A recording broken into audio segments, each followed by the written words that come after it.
जय श्री राम दोस्तों। आज की कहानी बहुत स्पेशल होने वाली है और बहुत भयानक होने वाली है। जो लड़के स्कूल के अंदर होते हैं उनको कभी ना कभी प्यार होता ज़रूर है।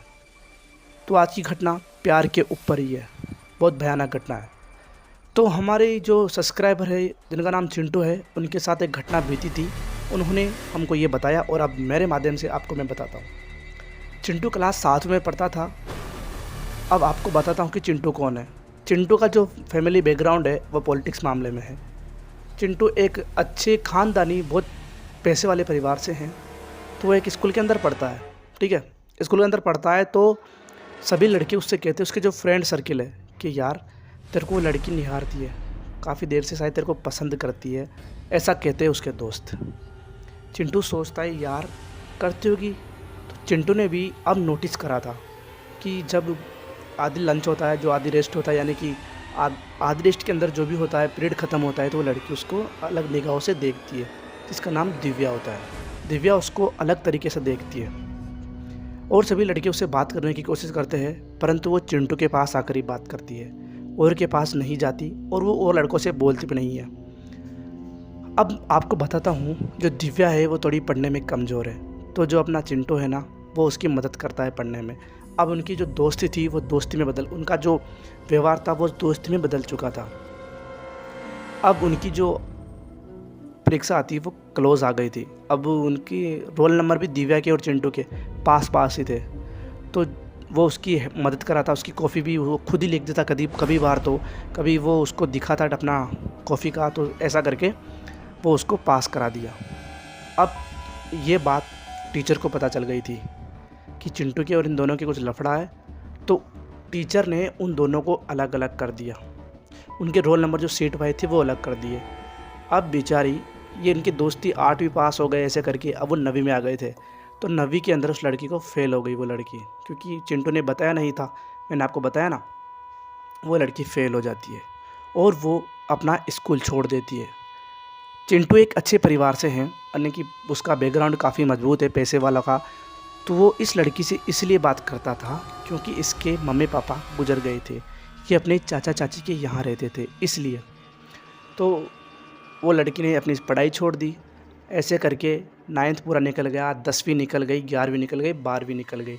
अभी उनकी 2019 में शायद 12वीं पास हुई है। तो जैसे उनकी 12वीं पास हुई, उनके पास एक मैसेज आता है। भूल गए ना, मेरे को पता था, मेरे को तो मुझे याद भी नहीं करते। वो मैसेज दिव्या का था। दिव्या चिंटू से कहती है कि आपने मुझे एक बार भी याद नहीं किया, आप कितने मतलबी हो। आपने एक बार भी सोशल मीडिया पर मेरे को नहीं ढूंढा कि कहीं मैं मिल जाऊं। तो कहता है यार नहीं यार। अब वो काफ़ी दिनों बाद उनसे बात हो रही थी, तो वो लड़की कहती है दिव्या कि हम दोनों कहीं मिल सकते हैं। अब जो अपना चिंटू था, जिसको अनुराग भी बोलते हैं प्यार से, तो चिंटू क्या कहता है कि अब मैं ये मौका नहीं छोड़ सकता, एक बार तो मैंने अपना प्यार खो दिया, अब नहीं खोऊंगा। तो उससे कहता है ठीक है, कल मैं तुमको बता दूंगा कि उस जगह पर मिलना है। उन्होंने स्कूल के पास एक लोकेशन उन्होंने फिक्स करी और वहाँ से उसने कहा कि मैं तुमको वहाँ से पिक कर लूँगा। तो वो अपनी फॉर्च्यूनर उठाता है चिंटू, और स्कूल के जहाँ पर उन्होंने लोकेशन बताई थी वहाँ से उस लड़की को ले जाता है स्टारबक्स के पास। स्टारबक्स के अंदर वो कॉफ़ी पीने जाते हैं दोनों। उन्होंने कॉफ़ी ऑर्डर करी, तभी चिंटू को याद आता है कि मैं अपनी जो फॉर्च्यूनर है ना, उसका लॉक लगाना भूल गया हूँ शायद। तो वो उठता है और स्टारबक्स के बाहर जाता है और अपनी ट्यूं ट्यूं करता है अपनी गाड़ी से, ठीक है। तो वो उसका लॉक लगा होता है। उसने सोचा कि ठीक है लॉक लग रहा है, तो वापस अंदर आया। तो उसको अजीब बात ये लगी कि उसकी कॉफ़ी के अंदर अभी नए नए झाग आए हैं, जैसे किसी ने कुछ मिलावट किया हो।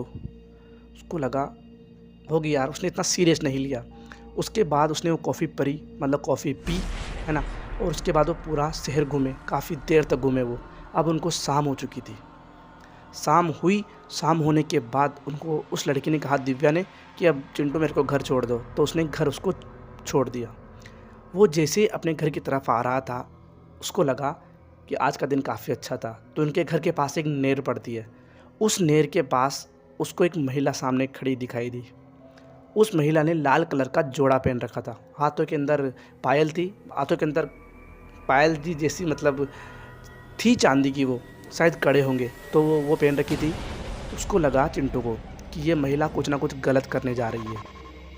चिंटू उतरता है और उसकी तरफ जाता है धीरे धीरे, तो वो महिला चिंटू को देखकर सीधे कूद जाती है उस नहर के अंदर। चिंटू वहीं हक्का बक्का रह जाता है कि ये क्या हो गया, अब मैं कहीं फंस ना जाऊं, मेरे खुद ने बहुत बड़ी प्रॉब्लम कर दी। और वो वहीं बैठकर हैरान रहने लगा। तभी उस नहर के अंदर से एक हाथ बाहर आता है, सफ़ेद कलर का बिल्कुल हाथ, और मुट्ठी बन जाता है। वो समझ गया कुछ ना कुछ तो गड़बड़ हो गई बड़ी। वो अपनी कार के अंदर जाता है, फॉर्च्यूनर के अंदर, और उसको स्टार्ट करने की कोशिश करता है, परंतु कार स्टार्ट ही नहीं होती। उसके बाद उन्होंने एक बाबा थे, उनकी कृपा थी, तो उसने बाबा के जो मंत्र थे उनको पढ़ना स्टार्ट करा। जैसे ही स्टार्ट करा तो गाड़ी स्टार्ट हो गई। वहाँ से उसने इतनी स्पीड में 4-5 किलोमीटर की दूरी शायद 4-5 किलोमीटर के अंदर ही 4-5 मिनट के अंदर ही तय कर दी। वो तुरंत अपने घर जाता है और अपना खाना वाना खाता है। खाना वाना खा के उसने घर वालों को कुछ भी नहीं बताया और वो अपने बेड के अंदर सोने जाता है। तभी उसको लगता है कि यार मैं बाबा जी से एक बार बात कर लेता हूँ। उसको लगा कि बाबा जी से बात करने के बाद प्रॉब्लम सोल्व हो जाएगी। अरे नहीं, अभी देखना कहानी के अंदर होता क्या है, अभी देखना। तो वो बाबा जी को कॉल करता है। बाबा जी कहते हैं हाँ बेटा। तो वो बाबा जी से कहता है कि बाबा जी मेरे साथ बहुत बड़ी दिक्कत हो गई। उसने घटना बताई। तो बाबा जी 2 मिनट रुकते हैं और कहते हैं कि तू कहीं किसी से मिलने गया था क्या आज? चिंटू हैरान कि बाबा जी को कैसे पता।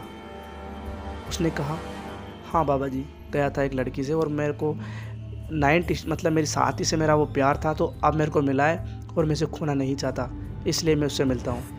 बाबा जी कहते हैं पागल, तू जल्दी से उस लड़की से दूर हो जा, अगर नहीं हुआ तो तेरी मौत आने वाली है। ये सुनकर चिंटू को गुस्सा सा आ गया। उसने कहा ये आप क्या कह रहे हो, आपके कहने पर मैं उस लड़की को छोड़ दूँ?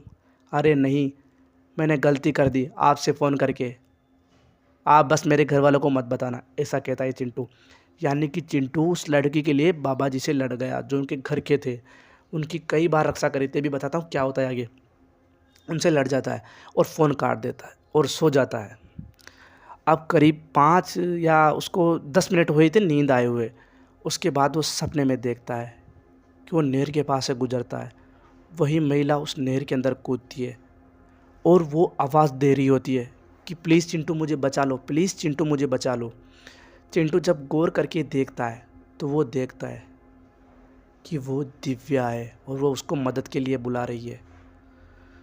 जब उसकी आँख खुली तो सुबह हो चुकी थी। सुबह होने के बाद दिव्या का मैसेज आता है कि चिंटू मिलोगे ना? तो चिंटू कहता है ठीक है मैं मिलता हूँ।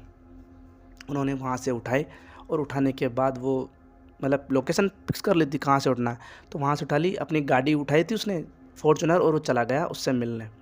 उसने पूरा शहर घूमा अच्छे से। अब वो चिंटू इतना समझदार था कि उसके घर पर उसको छोड़ने नहीं जाता था, क्योंकि उसके चाचा चाची थे ना, वो उनको शक ना हो जाए, इसलिए वो उसके थोड़ी करीबी उसको छोड़ देता था। तो शाम हो गई थी और उसको छोड़ने चला गया। थोड़ी देर बाद लड़की गाड़ी में से उतरती है। उतरने के बाद वो उसको निहार रहा होता है, पीछे से देखता है। उसके बाद जा रही होती है लड़की उसके घर की तरफ। लड़की वापस पलट कर आती है और मतलब अपना अनुराग है ना, जिसको मैं चिंटू बोल रहा हूँ, उसको किस कर देती है।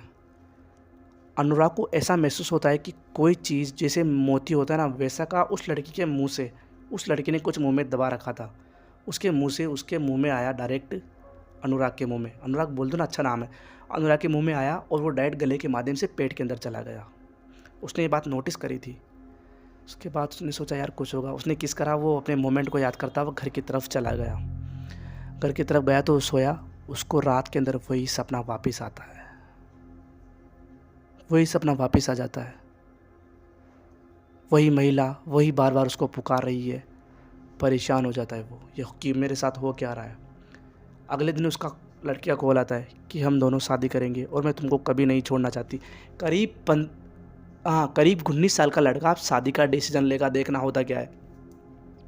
लड़की से मिलने जाता है। लड़की कहती है कि हम दोनों एक हो जाते हैं और तुम मेरे से शादी कर लो। वो कहता है हाँ मैं तुझे शादी करूँगा, और हम दोनों घर वालों को बिना बताए उत्तराखंड शिफ्ट हो जाएंगे। एक कहानी राजस्थान की है, ठीक है ना, मैं आपको बताता हूँ। तो फिर वो कहता है ठीक है चलो शादी कर लेते। तो एक मंदिर के अंदर जाते हैं और शादी कर लेते हैं। घर वालों को अभी तक कुछ भी पता नहीं है। वो कहता है कि मैं अपना सामान ले आता हूँ घर से और हम दोनों फिर यहाँ से बहुत दूर चले जाएंगे, मैं तुम्हारे साथ अपनी ज़िंदगी निकालना चाहता हूँ। लड़की कहती है हाँ, तुम जल्दी से अपना सामान लेकर आओ। तू अपने घर पे आता है। घर पे आने के बाद वो अपना सामान वामान पैक करता है और वो निकलने वाला होता है घर वालों से बिना बताए। परंतु उस दिन घर के अंदर लड़ाई हो रही थी। मम्मी पापा बहस कर रहे थे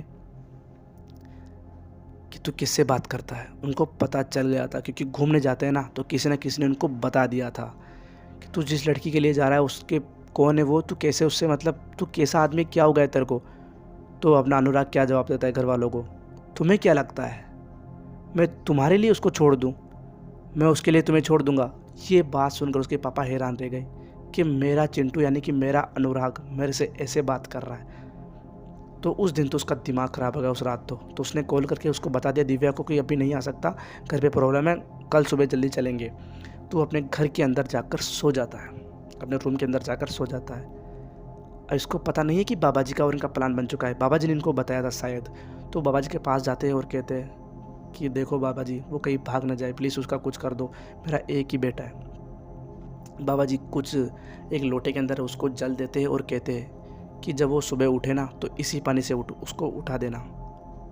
बाबा जी ठीक है। तो उसके पापा, अनुराग के पापा घर पे आ जाते हैं और घर पर आने के बाद सुबह होती है, उसके मुंह के ऊपर पानी छिड़कते जो बाबा जी ने दिया था। उसने जैसे आंखें खुली तो उसके पापा उसके सामने एक लोटा लेकर खड़े थे। वो कहता है पापा आप ये क्या कर रहे हो, ये पानी लेकर। मतलब अनुराग की भाषा चेंज हो चुकी थी। जो अनुराग पापा से ढंग से बात भी नहीं कर रहा था, वो मतलब उसको कुछ भी पता नहीं था। तो कहता है तूने बहुत बातें कही है बेटा लड़की के लिए। वो कहता है पापा मैं लड़की के लिए आपसे लगूंगा, ये कैसी बातें कर रहे हो। अब पता नहीं बाबा जी ने उस जल के अंदर क्या करा था, परंतु बाबा जी ने उसके पापा को बता दिया था कि उसके ऊपर बहुत भयानक वशीकरण किया गया है, इसलिए तुम्हारा बेटा तुम्हारे बस में नहीं है, उसके बस में है। उसके बाद वो होश में आता है और कहता है, उसको पूरी बात पता चल जाती है कि तूने ऐसे बात करी। तो कहता है कि पापा मेरे को गाड़ी की चाबी दीजिए। पापा कहते हैं क्यों। पापा दीजिए तो सही। पापा को डर था कि कहीं ये दूर ना चला जाए, उस लड़की के साथ भाग ना जाए। कहता है पापा मैं आपको बाबा जी के पास जाऊंगा। तो गाड़ी लेकर बाबा जी के पास पहुंच जाता है। जैसे वो बाबा जी के पास पहुंचता है तो बाबा जी कहते हैं आ गया, बैठ यहाँ पे। तो कहता है बाबा जी आप बताइए कि हुआ क्या है।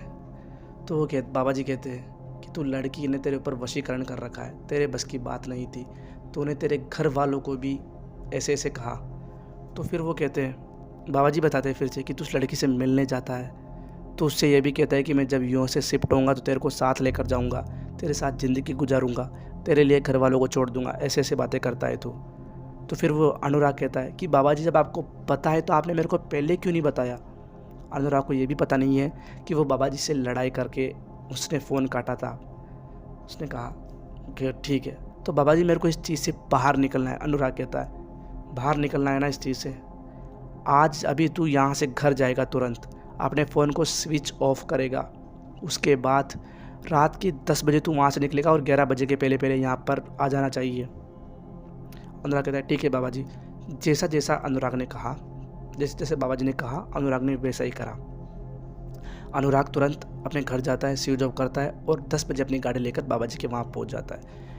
गंगा घाट पर पहुँच जाता है अनुराग, जहाँ पर बाबा जी के और अनुराग के सिवा कोई भी नहीं है। अब दिक्कत देखना क्या होती है, डर लग रहा है अनुराग को। 19 साल का लड़का है यार, अभी मेरी तरह का ही है, उसको डर लग रहा है। कहता है बाबा जी ये कैसी जगह है, डर के मारे कहता है। बाबा जी कहता है डर मत। बाबा जी ने एक लाल कलर की सिंदूर टाइप का था, तो उन्होंने घेरा बनाया और उसके अंदर बिठाया। वो कहते अभी देखना तेरे अंदर से क्या क्या निकलेगा। बाबा जी ने मंत्र पढ़ना स्टार्ट करा। मंत्र रोकते हुए बाबा जी ने कहा कि डर मत, डर मत, मैं हूँ ना, कुछ नहीं होगा तेरे को, फालतू एक्टिविटी से डरना मत। तभी अनुराग के अंदर से पहली बार में निकलता है मोती। एक अंदर उसको उल्टी होती है, मोती निकलता है। दूसरी बार में सफ़ेद सा न जाने क्या निकलता है। वो हैरान रह जाता है कि मेरे अंदर से क्या निकल रहा है। तो वो कहता है कि मोती तेरे को पता है ना कैसा है, कहाँ से आया था।